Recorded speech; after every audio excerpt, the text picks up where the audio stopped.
Very good morning, my dear students. Today we will discuss about the module 1 second topic, that is formulation of linear programming problem. Okay.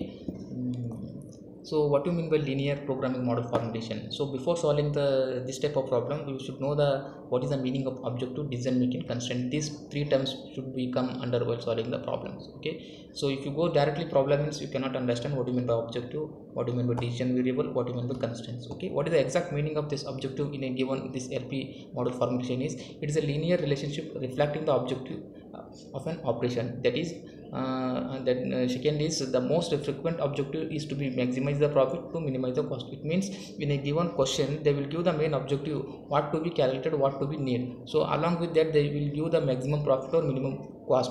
Okay na. So in question only they will give the form that objective. So that objective you have to take and write it the given constraint what they given. Okay na.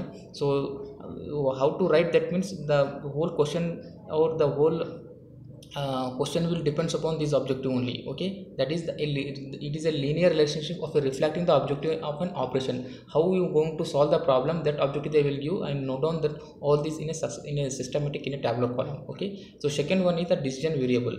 So if you want to reach that objective, so along with that they will give some decision constraint or decision values also. That is it is an unknown quantity representing a decision that needs to be made. It is a quantity the model needs to determine. Okay, so it is a quantity we have to solve that. Okay, now we have to determine with the help of using that objective. Okay, now last one is constraint. It is a linear relationship representing a restriction on the decision making. This is a restriction or these values to be stopped or within certain limit. That's about the constraint. Okay, if you want to solve any work means they will give some within that limit. Okay, now that is about the constraint. Okay, now so how to solve this type of formulation problem? Okay, so there are five different types. So there are five steps to solve this. So first one is define the objective. I told to define the if any given problem given in the formulation problem is we have to first you define the main objective of that may be your minimum or maximum. Okay, don't bother about that. Second one is to define the decision variable. Along with we have to decide or we have to give the systematic way to write the decision variable what they given in the question. Okay, third one is write the mathematical function for the objective. You have to write the mathematical function whether it is a maximum or minimum. Take the symbol or z, okay, or x and y, anything, any word. So write the constant based on that given values. You have to write the constraint. Okay, then finally you have to limit or you have to constrain the given variable either in lesser or equal to or greater than equal to. Okay, so and equal to. So this is about to solve the formulation steps. Okay, next, yes, we have to.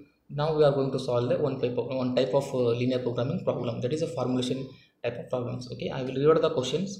A furniture company produces a table and chairs.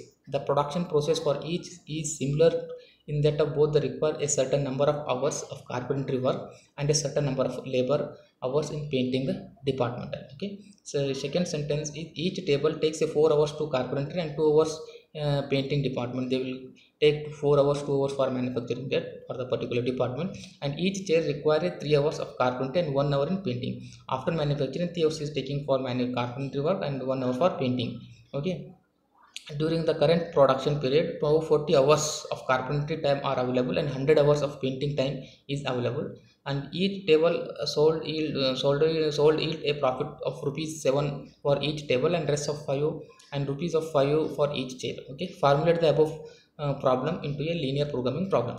Okay, this question they may ask you around 8 to 10 mark question. So to solve LPP method, first is to find the objective. What is the main objective of this problem? Just you write down tabular column along with the given question. So they given in there to manufacture a table and chair. Right here the departmental, there are only two department are there, that is carpentry department and painting department. So how many hours they are required to make a complete one unit, that is table and chair. Two department are there. Carpentry is making table and painting for applying. There are two department right here, carpentry and painting, tables and chair. So along with that available hours of what? Okay, what is the profit of that? You write for the each table takes a 4 hours for carpentry, so carpentry is taking 4 hours and chair is taking 3 hours. Similarly painting is taking 2 hours and the chair is taking to apply paint is 1 hour. So for both the profit is giving 7 hours and 5 hours. Along with carpenter, how much available hours for to take those to complete means 240 hours. Similarly painting is 100 hours. So this is about the main objective of that particular given problem. Okay, Okay, how to solve this, how to constrain the variable, I means let us assume table is a x and let us denote the chair is y. Okay, here as well assume table is equal to x, table chair is equal to y. So write down here the given profit, so add some both. Okay, so 4x plus 3y is equal to 200, write the horizontal. Similarly 2x plus y is equal to 100, and the profit, the given profit means maximum with a 7x plus 5y. So this is your answer, that's it. Okay, first read the question carefully, what they given, write in systematic table, that like this. So department, they will give two department, carpenter and painting. So table is given, chair is given, and how many hours required to make for 1 unit they given top. So available hours, so this is about your answer. Okay, just assume a carpenter, that is table on x, and chair chair is y. Just here the given profit, suppose if the loss means take a negative minus sign. Okay, that's it. So 4x plus 3y is equal to 240, 2x plus y is equal to 100, z is equal to 7x plus 5y. Okay, now this is about the given answer. So like this you have to go and solve the problem. So they may give 8 to 10 marks. Okay, very simple answer is within half page you will get answer. See how many, just you see here answer is only 2 sentences. Okay, that's it. Okay, I hope you understand the formulation problem for the module 1 second part. Okay, thank you.